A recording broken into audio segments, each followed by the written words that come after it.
The Secretly Rich Man Chapter 57. Manager Wilson, anong nangyayari? Si Vanessa ay hindi makapag-react ng sandali. Gayunpaman, sinabi sa kanya ng kanyang likas na maaring gumawa siya ng isang bagay na makakapagsisisi sa kanya habang buhay. Kaya't, nagmamadaling sumulong si Vanessa habang tinanong niya, ang manager, lumayo ka sa aking paraan ngayon. Hahayaan ko na ito sa iyo. Mamaya, panipi. Pinagsabihan ni Wilson si Vanessa nang masulyap ang tingin nito sa kanya. Sa oras na ito, ang tagapamahala ng pananalapi at ang clerk ng paghawak ay pumasok din sa likuran niya, at lahat sila ay nakatingin kay Gerald na may isang magalang na ekspresyon sa kanilang mga mukha. Tulala si Vanessa, totoong naisip niya na si Gerald ay walang anuman kundi isang kahabag-habag na tagumpay. Ipinalagay niya na si Gerald ay nagpunta lamang dito upang tingnan ang Lamborghinis na hindi niya kayang bumili. Sa makatuwid, sa pagsisikap na huwag mapahamak ang batang mag-asawa, na talagang kayang bumili ng isang Lamborghini, hindi nag-atubili. Nasaktan ni Vanessa ang batang ito na sa palagay niya ay isang mahirap. Ngunit paano maaaring gawin ng isang mahirap ang kanyang manager na kumilos sa ganitong paraan? Bibili ba talaga siya ng Reventon? O Diyos ko, gaano siya yaman? Nagulat ang batang mag-asawa sa sandaling ito. Pakiramdam ng binata ay parang pinahiya siya. Manager, payuhan ko kayo na alamin na ako ang iyong totoong customer. Oo, bibili kami ngayon ng Gallardo mula sa dalagang ito. Kung ipagpapatuloy mo ang tretuhin mo siya ng ganito, baka magbago ang aming isip at pipiliing hindi na bumili mula sa iyong shop. Panipi. Sigaw din ng babae habang sinusubukan nitong magsalita para kay Vanessa. Wala akong pakialam kung nais mong bumili ng kotse sa amin o hindi. At ikaw, babae, sino ang nagpahintulot sa iyo na umupo sa loob ng Reventon? Nais kong umalis ka sa kotseng iyon ngayon din. Panipi. Sa oras na ito, iniisip ni Wilson sa kanyang sarili na ang batang mag-asawang ito ay nobody's kumpara sa may-ari ng isang itim na gintong card. Nakaupo ang dalaga sa driver's seat sa loob ng Reventon habang sinusubukan niyang maranasan kung ano ang pakiramdam. Ako, namumutla ang kanyang pambabae na mukha nang marinig niya ang pagpapaalis sa utos ni Wilson. Ngumiti si Wilson bago siya tumingin kay Gerald at sinabing, Mr. Crawford, tingnan mo. Susunod. Alam ni Gerald na tinatanong niya kung maaari ba silang magsimula sa mga formalidad. Sa makatuwid, simpleng tumango lamang siya habang kinukuha ang itim na gintong card sa kanyang kamay. Pagkatapos, itinuro ni Gerald ang itim na gintong card sa sensor sa kagamitan bago niya direktang na-input ang kanyang password. Ding! 2,700,000 dolyar ang na-credit. Agad na tumunog ang isang prompt ng system. Ano, doon at doon, lahat ng naruroon, kasama ang lahat ng iba pang mga tao na nakatingin sa mga kotse sa Lamborghini shop, ay nagulat. Ang kabataang ito ay gumastos lamang ng 2,700,000 dolyar upang bumili ng pinakamahal na mamahaling sports car na ginawa ng Lamborghini. Malupit. Sino ang binatang ito? Ang itsura at suot niya ay mukhang shabby. Akala ko dito lang siya napunta upang tumingin-tingin. O Diyos ko, sino ang aasahan na siya ang magiging tunay na deal sa halip? Panipi, mukha lang siyang estudyante sa kolehiyo. Sa palagay mo, napanalunan niya ang lahat ng perang iyon mula sa loterya. Oh, Diyos ko, gaano siya nanalo? Hindi dapat mas mababa sa 15,000,000 dolyar. Panipi, ay nako, iniisip ko kung may girlfriend na ang binata na iyon o wala. Kung hindi man, ipakikilala ko sa kanya ang aking kapatid. Panipi, panipi tuldok panipi. Nagkaroon ng kaunting kaguluhan sa Lamborghini shop sa oras na ito, at lahat ay nakatuon ng kanilang pansin kay Gerald. Ramdam ni Gerald na namumula ang mukha. Sa kabilang panig, napahiya ang batang mag-asawa na hindi nila alam kung ano ang gagawin o kung saan talaga itatago ang kanilang mga mukha. Ang kotseng binili lang ni Gerald ay madaling nagkakahalaga ng 6 na Gallardos. Sinubukan pa nilang paalisin si Gerald palabas ng Lamborghini shop. Hindi pa nakakaraan, at hindi mapigil ang makaramdam ng kaunting hiya habang iniisip nila ito. Madam, mangyaring gumawa ka ng paraan para sa akin. Gusto kung tingnan ulit ang loob ng aking sasakyan. Panipi, naglakad si Gerald papunta sa pintuan ng kotse habang pinagmamasdan ng dalagang walang tigil na lumabas sa sasakyan. Ako. Talagang nais niyang subukan drive ang kotse at ilabas ito sa kalsada. Kapag nangyari iyon, tiyak na ang mga mata ng lahat ay nakatuon sa kanya. Iyon lang ang gusto niya. Ang atensyon at inggit ng bawat isa. Gayunpaman, kayang bilhin ng kanyang kasintahan ng isang Gallardo. Totoong namamatay siya sa inggit sa oras na ito. Mabilis na tumakbo ang dalaga mula sa Lamborghini shop dahil sa sobrang pakiramdam niya ay nahihiya siya. Naghihintay ang lahat para matapos si Gerald sa pag-inspection sa kanyang sasakyan. Makalipas ang ilang sandali, natapos na rin si Gerald sa pagtingin sa loob ng kanyang sasakyan, at siya ay lumabas ng kotse. Ang lihim na mayamang tao, Kabanata 58. Sa oras na ito, tapos na rin si Wilson sa lahat ng mga dokumento sa pag-verify at paglilipat. Ginoo Crawford, ito ang iyong susi ng kotse at ang aking card ng negosyo. Mula ngayon, mangyaring huwag mag-atubiling magtanong sa akin para sa anumang bagay kung mayroon kang anumang mga espesyal na kahilingan. Kahit na wala itong kinalaman sa mga kotse, palagi kang maaaring humingi ng tulong sa akin. Magalang na sinabi ni Wilson. Ito ay dahil mas malaki ang kahulugan sa kanya ni Gerald kaysa sa isang regular na customer na bumibili ng kotse. Alam niya na si Gerald ay nagmula sa isang napaka-mayaman at makapangyarihang pamilya. Naramdaman ni Wilson na hindi siya mawawala kung nakikilala niya si G. Crawford. O sige, salamat, Manager Wilson. Sa totoo lang, may isang bagay na nais kong tanungin sa iyo kung hindi ito masyadong gulo. Manager Wilson. Nakangiting sabi ni Gerald. Opo, pakiusap. Bigyan mo lang ako ng mga tagubilin mo. Panipi, mangyaring maaari kang makakuha ng isang taong makakatulong sa akin na ibalik ang kotseng ito. Hahaha, sa totoo lang, hindi pa ako nakakakuha ng lisensya sa pagmamaneho. Ay, kung iyon ang kaso, gagawin ko ito para sa iyo kaagad. Panipi, Ginoo Crawford, bakit hindi ko ibalik ang kotse para sa iyo? Panipi, Ginoo Crawford, maibabalik ko rin ang kotse para sa iyo. Nakuha ko na ang aking lisensya sa pagmamaneho ng higit sa 2 hanggang 3 taon. Panipi, Ginoo Crawford, saang paaralan sa pagmamaneho ang pinag-aaralan? Panipi, kaagad pagkatapos mahulog ang kanyang mga salita, isang pulutong ng mga tao ang mabilis na natipon sa paligid ni Gerald habang hinawakan nila ang kanyang mga braso ng galit. Patuloy nilang tinanong si Gerald tungkol sa kung aling unibersidad ang pinag-aaralan niya at sa aling paaralan sa pagmamaneho ang kinukuha niya. Si Gerald ay prevaricated sa kanyang mga sagot. Sa kasamaang palad, si Wilson ay napakatalim at alerto, at mabilis siyang nag-alok na personal na ibalik si Gerald. Sa oras na ito, nakatayo si Vanessa sa may pintuan habang sinulyapan niya si Gerald at ang dami ng tao. Nakakagat siya sa labi, puno ng panghihinayang. Talagang hiniling niya na masampal niya ang mukha niya. Talagang tiningnan niya at hinamak ang isang tao, ngunit hindi inaasahan, ang taong iyon ay naging totoong hari. Hindi mapigilan ni Vanessa na damapa sa lupa habang iniisip ang mga kilos niya. Tiyak na tapos na ang kanyang career. Gayunpaman, hindi hiniling ni Gerald kay Wilson na ihatid siya pabalik sa campus. Pagkatapos ng lahat, ito ay isang cool at marangyang Lamborghini.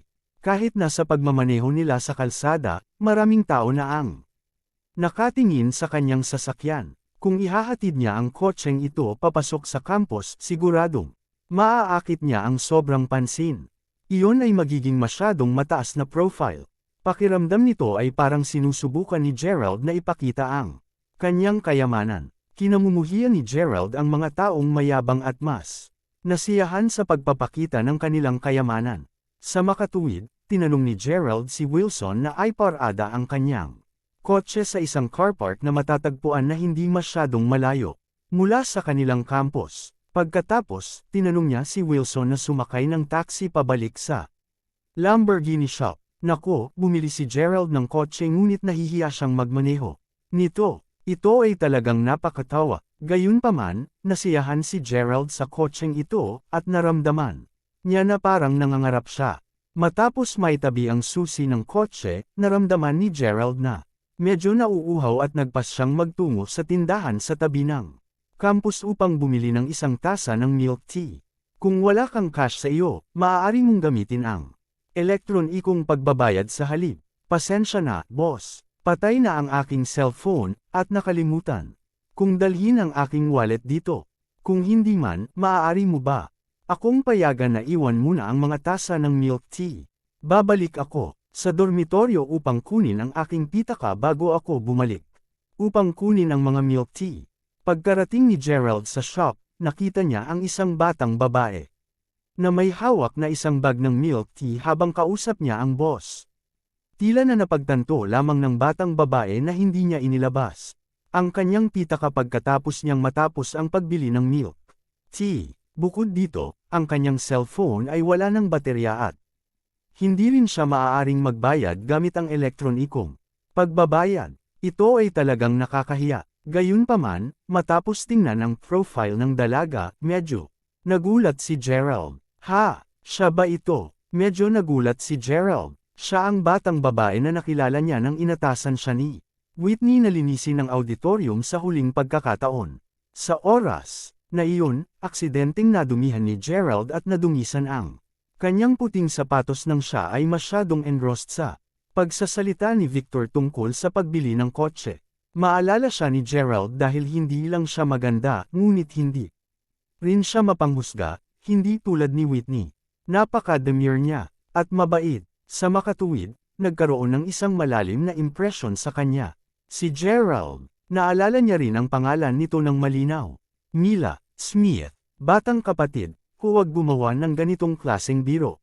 Bumili ka ng 6 na tasa ng milk tea ng sabay-sabay at kumuha pa ng kaunting sip-sip ng isa sa mga milk tea.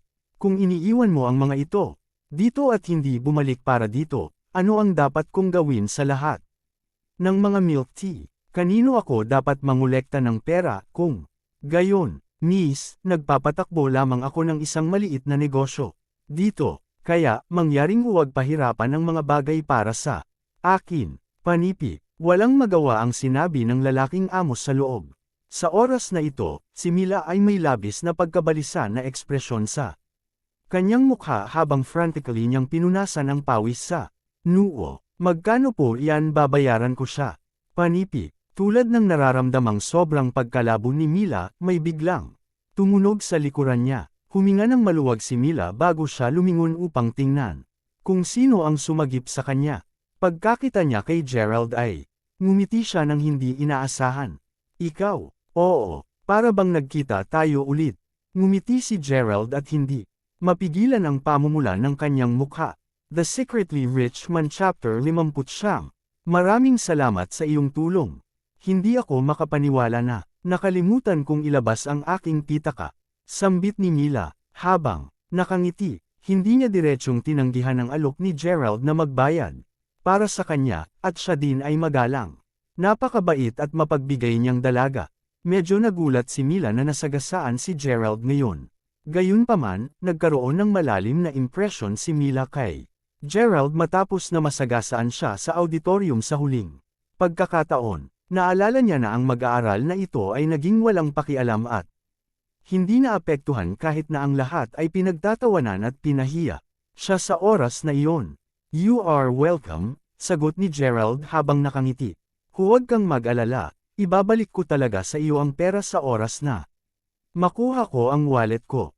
Nga pala, mayroon ka bang isang electronic wallet? Kung mayroon ka, may lilipat ko ang pera sa iyo sa pamamagitan ng elektronikong pagbabayad ng direkta.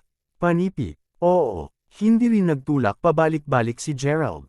Kahit na ang batang babae na nauna sa kanya ay napakaganda, napakasaya pa rin ng pagpupulong. Bukod dito, wala siyang ugali ng pagbugbog sa paligid ng palumpong. Sa ilalim ng normal na pangyayari, ang anumang iba pang ordinaryong tao sa sitwasyong ito ay tiyak na igiit na ang batang babae ay hindi na kailangang ibalik ang pera at maaari lamang itong kunin bilang paggamot sa kanila. Marahil, susubukan pa nilang yayain siya sa hapunan at subukang makipagkaibigan sa kanya o tulad nito. Gayunpaman, si Gerald ay may isang napaka-straight character at palaging ganito. Dahil nais ni Mila na ibalik ang pera sa kanya, wala siyang dahilan upang tanggihan ang kanyang hiling. Babalik ako sa aking dormitoryo ngayon at ilipat ang pera pabalik sa iyo mamayang gabi. Salamat sa iyong tulong ngayon. Ang pangalan ko ay Mila Smith. Panipi. Ang pangalan ko ay Gerald Crawford. Sagot ni Gerald habang nakangiti. Pagkatapos nito, kumaway si Mila kay Gerald bago siya umalis ng nagmamadali. Siya talaga ay napakaganda, ungol ni Gerald sa sarili habang nakatitig sa likuran niya. Hoy! Kailan siya naging ganito koloko? May isang mahinang ngiti sa kanyang mukha, lumingon si Gerald at kinuha ang kanyang milk tea bago siya nagpasyang maglakad patungo sa kanyang kotse at pahalagahan ito ng kaunti.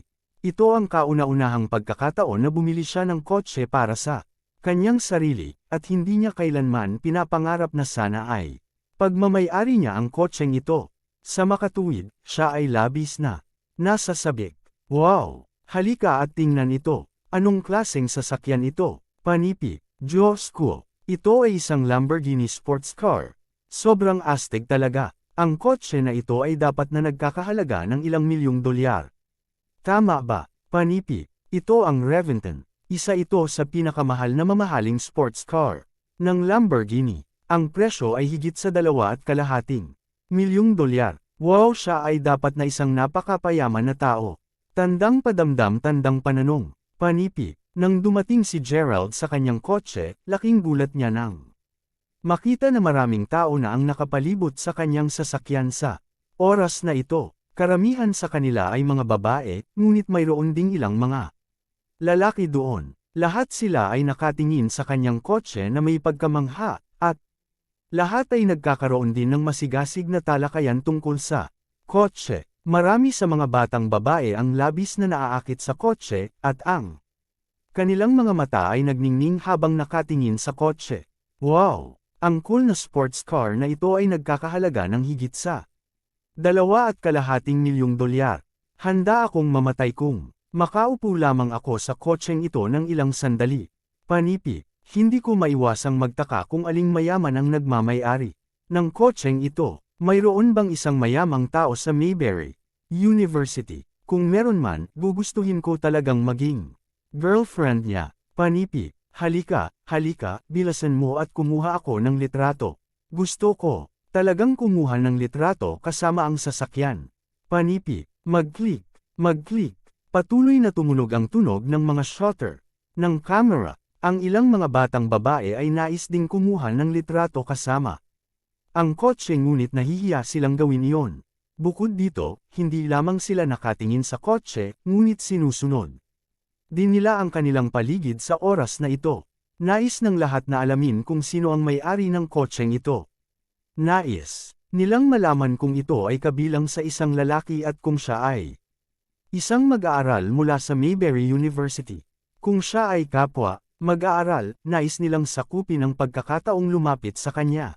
Marahil, ang mayayamang taong iyon ay magugustuhan sa kanila. Aba, patawarin mo ako. Can you let me pass? Napakamot sa ulo. Si Gerald nang napagpasyahan niyang kagatin ang bala at diretso ang lakad papunta sa kotse niya. Umalis ka dito. Bakit mo sinusubukan na pigain? Panipi. Sa hindi inaasahang pagkakataon, tinulak si Gerald ng isang napaka-frustrated na batang babae. Sa oras na ito, hindi mapigilan ni Gerald na maramdaman ang pagtaas ng galit sa kanyang puso. Aba naman, ni hindi ka humingi ng pahintulot sa akin at naglakas loob ka na umupo sa tuktok ng aking sasakyan. Sino ka sa tingin mo? Tingnan mo ang taong ito. Siya ay tulad ng *6. Talagang, papalapit siya upang kumuha ng litrato ng kotse. Hindi ba siya nakakadiri? Panipi. Hahaha. Sa palagay ko sinusubukan niyang samantalahin ang sitwasyon sa ngayon. Malamang sinusubukan niyang maghanap ng isang babae dahil maraming mga magagandang batang babae dito. Hindi pa ako nakakita ng mas nakakainis na tao sa buhay ko. Panipi. Mabuti kung dumating ang may-ari ng Lamborghini at makita ang isang grupo ng mga magagandang batang babae dito. Gayunpaman, Isipin lamang kung ano ang iisipin niya kung nakita niya ang isang nakakasuklam na batang lalaki sa harap ng kanyang kotse. Kakaiba, kung hindi siya nagalit, panipi. Pagkatapos, ang grupo ng mga batang babae ay mabilis na kinuha ang kanilang mga cellphone at nagsimulang mag-snap ng kanilang mga larawan kasama ang Lamborghini. Tingnan mo, bakit maraming tao ang natipon doon? Panipi, ang lihim na mayaman na tao, Kabanata 60. Tila na parang may isang mayamang batang lalaki sa aming universidad ngayon. Bumili lang siya ng Lamborghini Reventon sports car. Panipi, D*man it. Ang kotseng iyon ay nagkakahalaga ng halos 1.5 hanggang 2 higit sa milyong dolyar. Tara na at tingnan natin. Panipi, marahas na tinulak palabas si Gerald ng ilang batang babae, at sa oras na ito, mas maraming tao ang tumatakbo papunta sa kanyang sasakyan. Naramdaman ni Gerald na tuluyan ng walang magawa. Kung nais niyang bigyan sila ng sampal sa kanilang mga mukha ngayon, maaari lamang niyang alisin ang mga susi ng kotse sa kanyang bulsa at direktang may unlock ang kanyang sasakyan. Gayunpaman, si Gerald ay walang ganoong klaseng ugali, lalo na't wala sa harap ng napakaraming tao. Hindi inaasahan, ang pagpark ng kotse dito sa parkingan ng kotse ay may halos parehong epekto sa pagpapahinto ng kotse ng direkta sa harap ng pasukan ng unibersidad. Tumingin sa paligid niya si Gerald at nagpas siyang maghintay pa siya, hanggang sa tuluyan ng walang laman ang paradahan ng kotse, bago niya ilipat ang kanyang sasakyan sa ibang lugar. Iyon lamang ang paraan. Nako, hindi mapigilan ni Gerald na mapabuntong hininga. Kaya't itinabi ni Gerald ang kanyang mga susi ng kotse bago siya tumalikod at umalis sa paradahan ng kotse. Matapos maglakad ng ilang hakbang, biglang tumunog ang kanyang cellphone. Ito ay isang tawag sa telepono mula sa isang kakaibang, hindi kilalang numero. Sinagot agad ni Gerald ang tawag. Gerald, di ba, nakalimutan kong ipaalam sa iyo kaninang umaga. Napupunta ka sa North Playground ng 1:00 ng hapon upang magsanay ng paksa pangalawang. Panipi, ang isang boses ng isang babae ay mahinang tunog sa kabilang dulo ng linya. Nang matapos na siya sa pagsasalita, binaba na niya kaagad ang telepono. Kakailanganin niyang makuha ang paksa 1 sa susunod na araw. Kaya't hindi nakapagtataka kung bakit niya naisasabuhay ang paksa. Pangalawang ngayon, anuman ang malamig at bastos na ugali ng tumatawag, nagmadali si Gerald sa North Playground dahil nais niyang makuha ang kanyang lisensya sa pagmamaneho sa lalong madaling panahon. Makalipas ang ilang sandali, sa wakas ay nakarating siya sa lokasyon. Nagsimula na ang pagsasanay sa larangan. Sa oras na ito, isang nagtuturo na nakasuot ng isang pares ng salaming pang-araw ay nagtuturo sa isang mag-aaral kung paano i-reverse ang isang kotse. Marahil ay may tungkol sa 11 tao na naghihintay sa linya. Sa oras na ito ay pinaghalong mga lalaki at babae. Ang lahat ay nakatayo sa gilid habang pinapanood ang tagubilin na gumagabay sa mag-aaral sa kung paano magmaneho at hawakan ng maayos ang kotse. D*man it. Si Gerald talaga, seryoso ba siyang matututo kung paano magmaneho? Panipi, habang si Gerald ay naglalakad patungo sa karamihan ng mga tao, isang kapwa babaeng mag-aaral ang agad na nagtakip ng kanyang bibig sa pagtataka, isang hitsura ng hindi paniniwala ang nakapalit sa kanyang mukha. Hahaha, kaya, ano ngayon? Sinabi ko na sa iyo na siya yun. Queen, talo ka sa pusta. Kailangan mong kumain ng hapunan kasama ko ngayong gabi. Panipi, sa oras na ito, isang batang lalaki ang ngumiti habang siya ay tuwang-tuwa na bulalas. Ay, hindi na mabilang. Hindi naman iyon binibilang. Sino ang mag-aakalang darating si Gerald at kumuha ng pagsubok sa pagmamaneho? Ito ay simpleng hindi masyadong lohikal. Nathaniel, sa palagay ko nakipagpusta ka lang sa akin dahil alam mo na nag-sign up si Gerald para sa araling ito sa pagmamaneho. Nagsinungaling ka sa akin. Agad namang gumanti ang batang babae na nagngangalang Queen. Ang bagay ay, nakita nila ang pangalan ni Gerald sa listahan ng mga mag-aaral nang dumating sila para sa kanilang aralin sa pagmamaneho. Ang dalawa sa kanila ay naglagay ng pusta kung pareho ba itong Gerald mula sa kanilang departamento. Bilang isang resulta, pagkatapos ng mga kawani mula sa paaralan sa pagmamaneho ay tumawag sa telepono at hilingin kay Gerald na lumapit. Nalaman nila na siya talaga iyon. Gulat na gulat sila. Sa totoo lang, hindi ganoon kapamilyar si Gerald sa dalawang mag-aaral na ito. Ilang beses niya lamang silang nakilala sa kanilang departamento. Bakit niya sila nakilala? Dahil lamang sa ang dalawang mag-aaral na ito ay bahagi rin ng unyon ng mag-aaral. Ang batang lalaki ay si Nathaniel Lawson, ang miyembro ng komite para sa disiplinaryong kagawaran, at ang isa pa ay si Quinn Zager, ang miyembro ng komite para sa kagawaran ng kalusugan. Bilang isang mahirap na mag-aaral na tumatanggap ng mga subsidyo mula sa unyon ng mag-aaral, madalas na italaga ni Whitney K. Gerald na gawin ang lahat ng uri ng kakaibang paggawa para sa kanila. Sa makatuwid, natural lamang sa lahat ng nasa unyon ng mag-aaral na malaman ang lahat tungkol kay Gerald. Kung tutuusin, sino ang hindi maririnig ang tagumpay na ito mula sa kanilang kagawaran? Matapos makinig sa usapan sa pagitan nina Quinn at Nathaniel, ang iba pang mga lalaki at babae na mag-aaral din sa universidad ay hindi mapigil ang mapatitig kay Gerald. Ang ilan sa mga lalaki ay tumawa pa ng mapanghamak. Kapatid, Nathaniel, mahirap ba ito mula sa iyong kagawaran? Nadama ng batang lalaki na ang kanyang sariling kahalagahan ay walang alinlangan na may angat kung siya ay pinagtatawanan at pinahiya ang iba. Sa gayon, hindi siya nag-atubiling insult o si Gerald dahil pakiramdam niya na malinaw na wala siyang anumang katayuan. Kung gayon, bakit niya siya bibigyan ng anumang mukha? Oo, mahirap siya. Napakahirap na hindi mo may isip kung paano ito. Hahaha, sagot ni Nathaniel habang tumatawa. Paimpol na ngumuso si Gerald sa kanilang panunuya at panunuya, na sinabi. Pagkatapos, tumalikod siya at naglakad palayo na parang wala sina Nathaniel at Quinn. Kung sabagay, bakit kinailangan niyang kumagat kung kinagat siya ng aso, nang mapagtanto niyang simpleng binabaliwala sila ni Gerald? Hindi mapigilan ni Nathaniel na makaramdam ng kaunting galit. Akmang aatakihin niya si Gerald, ang mag-aaral na nagsasanay sa loob ng kotse ay tapos na sa kanyang pagsasanay, at dahan-daang binuksan ang pintuan ng kotse.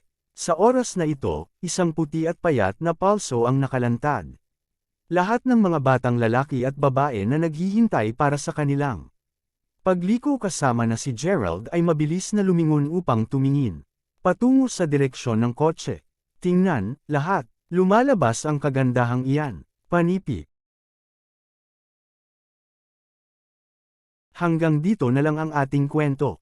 Huwag kalimutan mag-like, share and follow for more story ng Ang Lihim na Mayaman.